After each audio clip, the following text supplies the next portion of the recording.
Hey, what's up? I'm Daniel Hernandez, food editor at the LA Times, and I'm here to tell you that you do not need tomato and onion in your guacamole.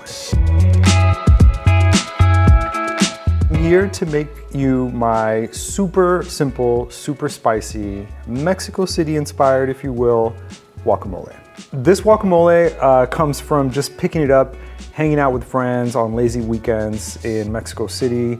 You're on someone's rooftop, someone's patio, you're grilling meat, there's practically a beer already in one of your hands, and the idea here is to just whip together a super simple guacamole that emphasizes spice and the acid of lime. And American style guacamole overall tends to include tomato and onion. And the key to that, I think historically, is that it sort of reflects the colors of the Mexican flag and has a kind of a more festive look to it. My issue with that, and what I learned from friends, is that tomato and onion are watery ingredients. Immediately, those ingredients begin to sog down your guacamole and actually contribute to it kind of browning and turning kind of ugly and mushy very quickly. Beautiful, right? Kind of hack into it, make a small twist, pops right out.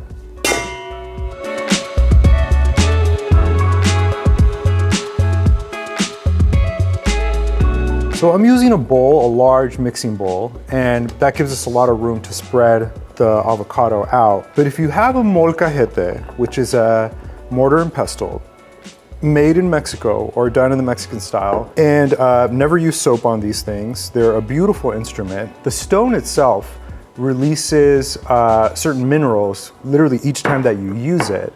And so over time, a good molcajete will season with all the ingredients that you put into it. So we're gonna do about half of the avocados in here and then the other half right in here.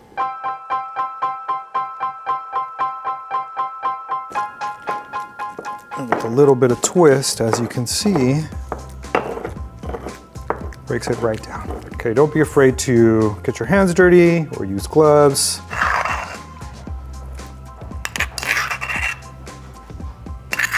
This is very heavy. This is like 12 pounds in one hand that I have here.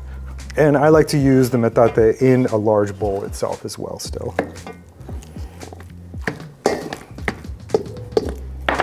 And now let's go for our main ingredients. Number one, chile serrano. Serrano pepper, love it, super neutral. The shape is perfect, also for garnishing. If you are averse to spice, you can do half. If you are even more averse to spice, you can de-seed your serrano.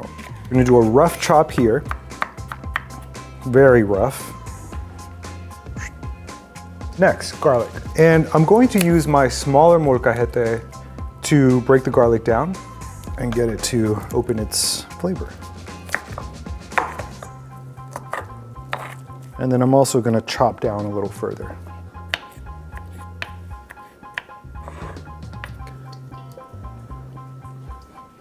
And finally, the lime. The sea salt. You want really chunky salt. Also break that down a little bit, 2 or 3 little pinches here. And go right in. Some cilantro, just literally a bunch. Also, again, a very rough chop. And this is mostly kind of to add a little bit of color and kind of just give the thing a texture and a look beyond the uniformity of it looking like just straight up avocado. And actually you could do this either at the end or right now. Go back to this guy and we're gonna finish it off like this.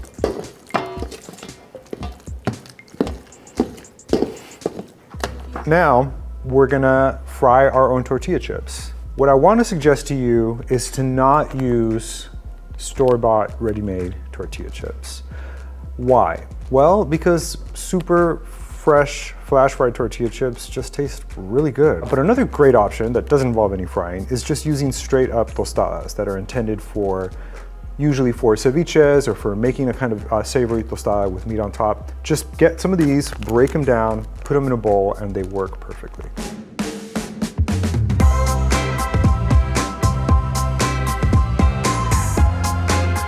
This should only take a few minutes. So have some tongs on hand and use these to flip over about a minute or so and get them just to kind of like an almondy color. It doesn't have to be uniform. And again, if you go too far, they will start turning dark brown.